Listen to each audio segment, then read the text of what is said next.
Welcome on in. WIP Daily, Joe Giglio with you. Appreciate everyone listening, subscribing, of course, following the podcast, our YouTube page, 94 WIP. Check out, subscribe there. Ton of great video content going up every single day on the WIP YouTube page. All right, as we get closer to the offseason here, the drama with the Eagles continues, trying to figure out what the heck happened this season, and now what they do. And interesting, this morning, Peter King was on with Jody Cameron and John Ritchie on WIP and talking about how, Howie Roseman really has to make a big decision to figure out, what do we do this offseason? Do we move on from some people that maybe didn't see eye to eye with everybody, with the quarterback? Do we try to keep harmony? Do we try to run this thing back? And yesterday, I said I think they need to take more of a sledgehammer to this roster and really, really shake things up. But specifically, I wanted to dive into today a decision the Eagles are going to have to make. Now, in a few of these instances, or at least one, it might be out of their hands, the decision. It might actually almost be done for them. But I think at some point here, the Eagles have to make a decision to finally cut ties with the old guard. It's been something that Howie Roseman has been very, very resistant to doing for a long time now. And I think it may be impacting this team's ability, both on the field and in the locker room, to kind of go to the next phase. And, as I look at the team right now, I'm trying to find building blocks. I'm trying to find reasons to believe in them for the next 3 to 4 to 5 years. The head coach is not one of those reasons. The quarterback was, and I still will say is a reason I believe in the Eagles to be a good football team for the next 3 years. But beyond that, they got to make sure they have the right building blocks along with Jalen Hurts. So when I look at the team right now, I have 3, 6, 9 players in their 20s that I think you could look at as some level of building blocks that you could count on to play and hopefully play at a really high level, but at least play. And I acknowledge some of these guys are still more of a question mark. Some guys are more rock solid. Here are the 9 potential building blocks for the Eagles: Hurts, A.J. Brown, Devontae Smith, Landon Dickerson. I would say those 4, lock it in.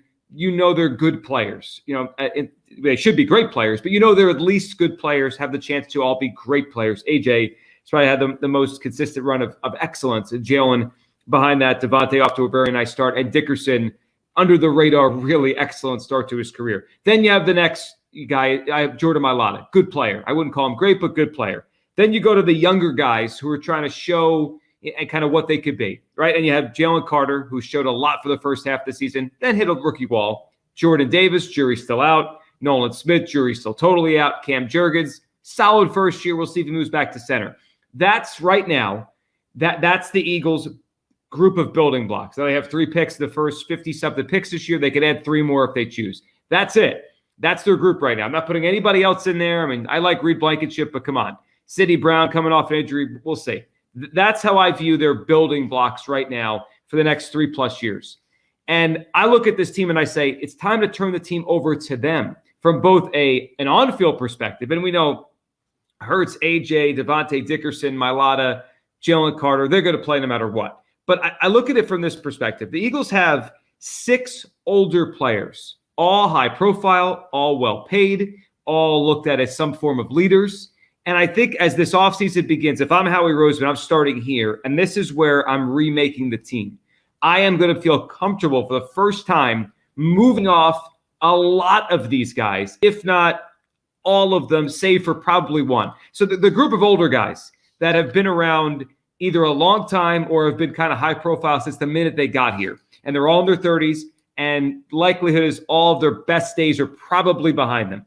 Lane Johnson, who probably goes in a separate category, but Lane, Darius Slay, James Bradbury, Jason Kelce, Brandon Graham, Fletcher Cox. We heard a story yesterday on WIP, or a couple days ago, I guess it was yesterday, that Fletcher Cox and Jalen Hurts, stern conversation. There's some maybe whatever Fletcher thought of Jalen's leadership ability and his demeanor off and on the field last year. It led to something, whether it was a big deal or just a conversation. Your imagination can let go where you want. But I look at it and I say, if the Eagles are ready to turn the football team over to these guys, and I think they have to be, the young guys, the only way this thing is going to work, and the only way we'll truly know if it can work, is if these guys could feel like it's their team both on and off the field.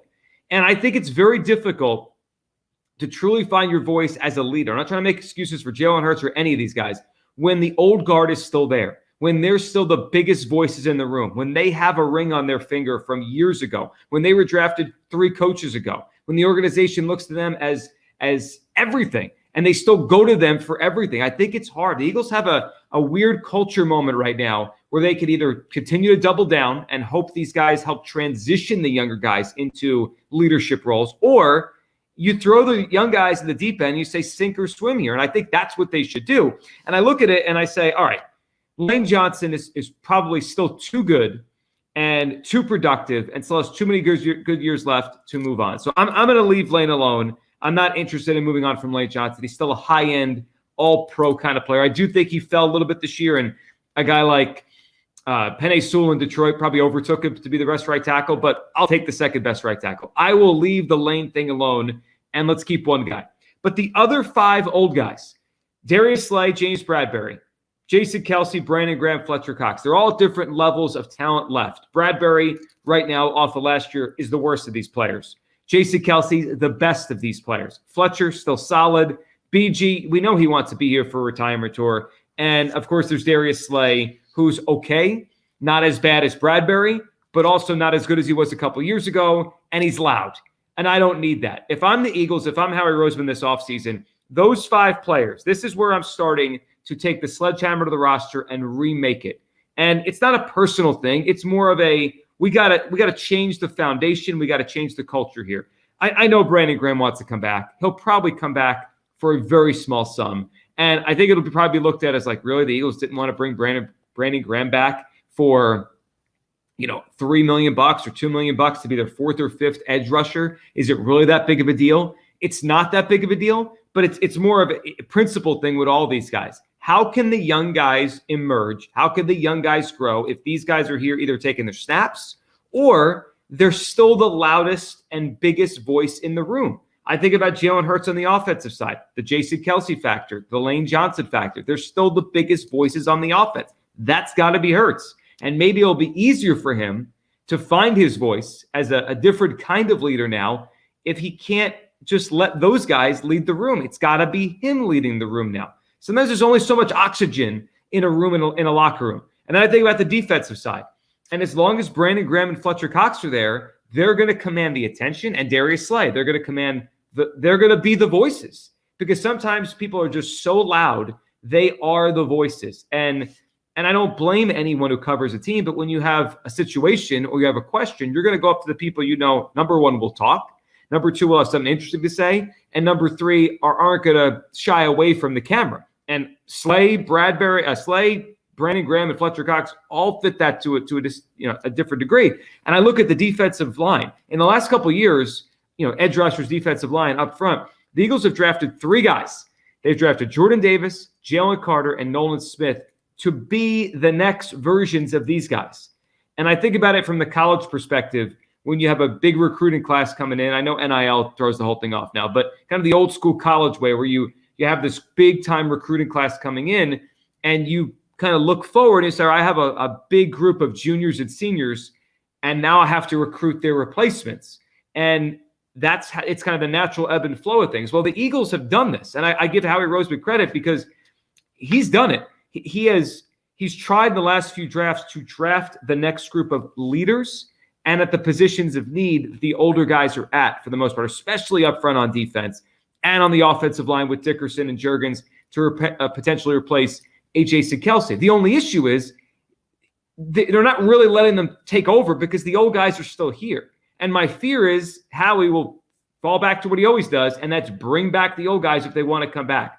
Look, I understand that the Kelce thing is his decision, but I do not think it'd be the worst thing in the world if he retired and the Eagles can move forward in a different direction and use that money to rebuild the defense. Brandon Graham, I know he wants to come back, but at some point do you say, we're going to give those snaps to somebody else? Fletcher Cox, he could still play. And there's a temptation there to just bring him back on a 1-year deal because you're unsure of Jordan Davis and Jalen Carter fell off at the end of the season. Well, you're never going to be sure of Jordan Davis until you say, you play now. It's your defensive line, you and Carter, just like it was at Georgia. Let's go.